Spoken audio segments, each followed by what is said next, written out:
And just to switch over to the Reds here for a bit with our guy Craig Sandlin. If I would have given you a time machine, Craig, I would have told you back in February or maybe even earlier, let's say January, that the Cincinnati Reds would be sitting a game and a half out of a wild card spot on June 21st. You'd probably take it. Now, they are. That is 100% the truth right now, but they are 35 and 39. They're in last place in the division, and they've been ravaged by injuries all season long. Expectation-wise, are you disappointed? Are you satisfied? Or are you okay with what's happened this year, given all of the injuries and everything that's happened with this current Reds team? Well, let me start here. If you would have asked me in February, hey, we're going to be, in the position that we're in, I would have been pretty disappointed, right? So Yeah.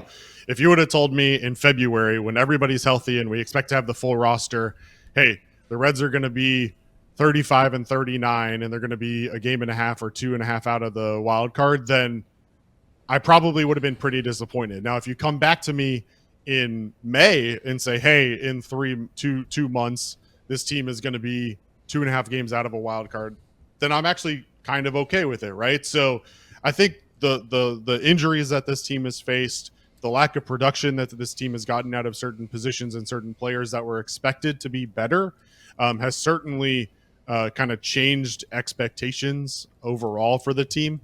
Yeah. For me personally, I made, first of all, let me say this. I made some comments on Wednesday. I think I probably said them in a way that wasn't received well, and I apologize to anybody that was offended on my opinion. But ultimately, I'm not someone who allows baseball or sports in general to like ruin my outlook on life or just the day in general, right? Like, it's just not who I am. I never have been. I know that a lot of people live and die with sports, and that the outcomes of these games can take an effect mentally on you. And so, I respect that and understand that is something that you're very passionate about. For me personally, it's just not who I am. I don't typically get affected by wins and losses like that. I'm certainly disappointed in the way that the season has gone. But I think you look at guys like Matt McLain, who was expected to be a huge contributor to this team. You look at guys like CES, who has missed a majority of the season due to injury. You look at guys like Noelvi Marte, who got suspended. And the list goes on and on and on of people who have missed games and missed opportunities that nobody could have counted on. And so, nobody expected the Brewers to be running away with the division like they are.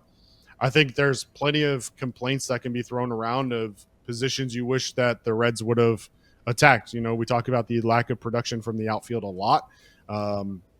We talk about the inconsistencies in the DH position. I was a big advocate for going out and signing a guy like JD Martinez to try and come in and add a consistent bat to the lineup. I think the problem is that this team is just too streaky, and they seem to be streaking together. And that's the biggest difficulty, is that you can sustain a couple of guys going through slumps if the rest of your roster is kind of picking them up. Right now, they're not having anybody consistent enough to be able to pick up the rest of the roster when these guys are slumping. And so for a team that relies on platoons and doesn't have anybody that they can plug in, or very few players that they can plug in on a day-to-day basis, regardless of who's pitching, it just puts them in a very difficult position. And a lot of people want to attack David Bell for that. A lot of people want to attack Nick Krall for that. But ultimately, you have a guy in Noelvi Marte who is expected to play every day. You have a guy in Matt McLain who is expected to play every day. You have a guy in CES who is expected to play every day. You have a guy in TJ Friedel who is expected to play every day. And it just hasn't happened because of injuries and other issues. And so I just, I think you have to adjust your expectations based on reality. And for me personally, the fact that we're in the cellar right now of the division and only 2.5 out, I guess I'm okay with. I think ultimately, if you can stay within a 5-game reach of that wild card position at the All-Star break or early into the second half of the season, I think you're lined up for success in that later portion when a guy like Marte comes back, when a guy like CES maybe comes back. Yeah. We'll see what happens, but I think you're set up if you can be within striking range. That this team is built to be successful. It just hasn't come together so far. You mentioned Marte. He's obviously returning very, very soon.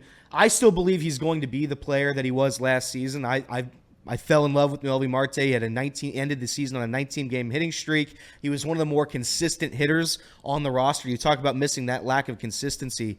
And Noelvi Marte, I think he's going to be that post the steroid suspension. Is that where you are? Do you think Noelvi Marte is going to be the same player he was before this suspension?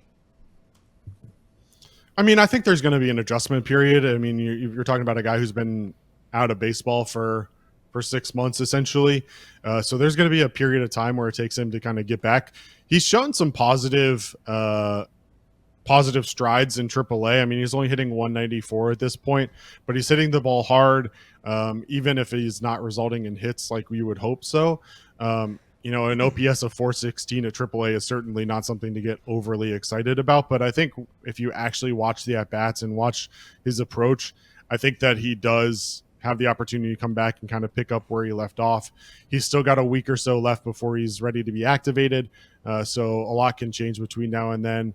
But the biggest thing, that this really provides is just a little bit more flexibility for David Bell to be able to really put the team in the position to be successful. So you've got guys like Jeimer Candelario who have had to step in, guys like Santiago Espinal who's had to step in and play a lot more than you expected, guys like Jonathan India who's had to play defensively a lot more than you expected him to.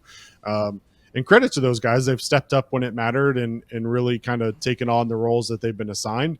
But it's just not the roles that you expected them to have coming into the season. And so, we talk about putting guys in position to be successful.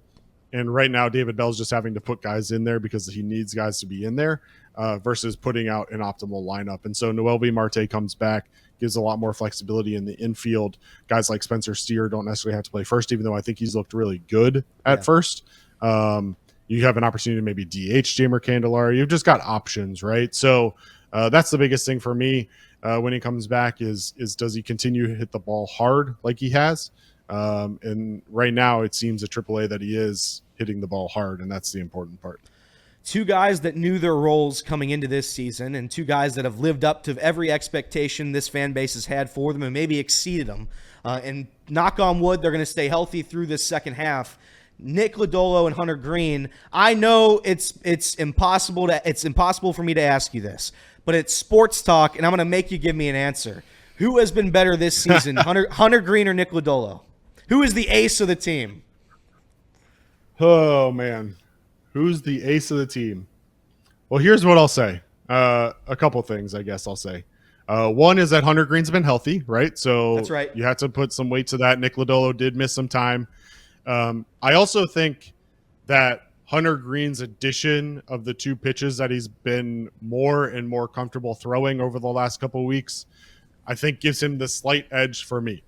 I'll also say this, having a right-handed ace and making teams throw out left-handed heavy lineups versus having a left-handed ace and facing right-handers kind of plays in a little bit. The right-handed batters in the majors are a little bit better than the left-handed batters today. So I think from that perspective, I'll lean Hunter Greene. I think Nick Lodolo certainly has shown the capability to be an ace on a different team or even our ace in certain situations. I would like a more consistent third pitch.